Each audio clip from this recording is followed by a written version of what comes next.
Guys, I don't know what to say. This is so flippin' hilarious. Congratulations. I haven't laughed this hard in a long, long time. And I just need to know, first off, was it a requirement to come to the set hungover to, get into the parts?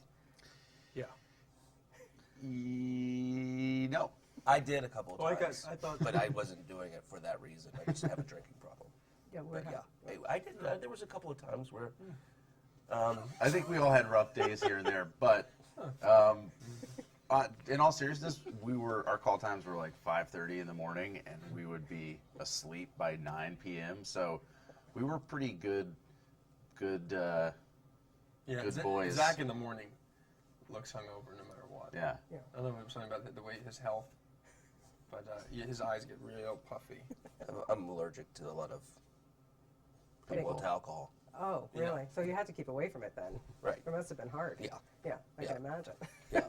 The three of you, now I know that a couple of you guys have known each other. I mean, it's kind of but how on earth did you get that bond that you created on screen? Because you don't know when you get on set, especially if you haven't worked with somebody before, if it's going to work. How did it work? Well, one thing that there was no competition, which really made it, I think, rare. Sometimes when you get in a comedic situation where there's improvisation, and everybody's in the scene together, that it could become competitive, and it just has an energy of a much more like you're on a playing field if you're in a sport, and that never felt that way, not even close, and I also think that's because each one of us is so different, and the characters we play are so different, or they're each archetype, that it just that in of itself set a really easygoing atmosphere. And then given the fact that all who we are, Todd was just smart about casting it, and we got lucky. Well, you two, I mean, comic improv geniuses as far as I'm concerned, and you really held your own, I have to say. Oh, thank you. Way to go. How much? You're on camera. Will you stop picking I'm being real, dude. I'm being real. I know, but it's. Oh, people don't pick their teeth in life? You want to make believe? Good thing he's not picking something else, okay? Total breakdown. There's everybody's happy. The wheels just came off.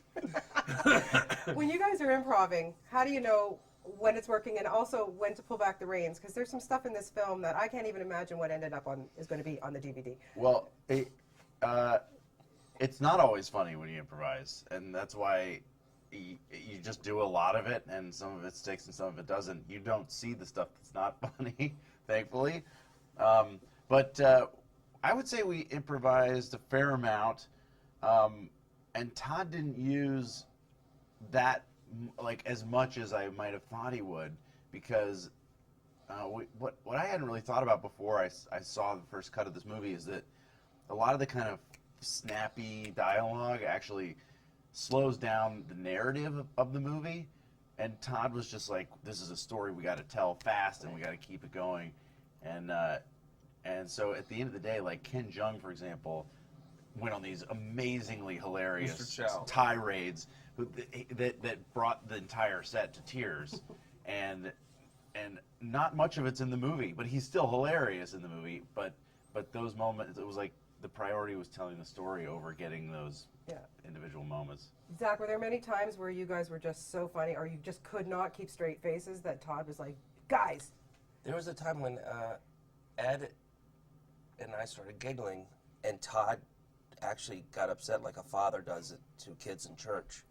And because that he was upset, because we were like on a time thing, Ed and I could not stop giggling like little school children. And it was so fun. And he was like, guys, come on, get with it. Remember that? We need to take a break. I don't know, what were you laughing at?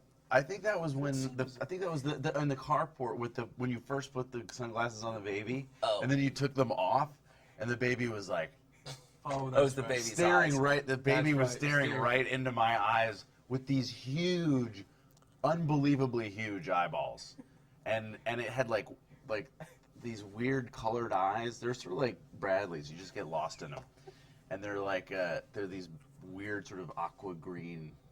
Look at those. So beautiful. Love those eyes. Lovely, lovely. You all have lovely eyes.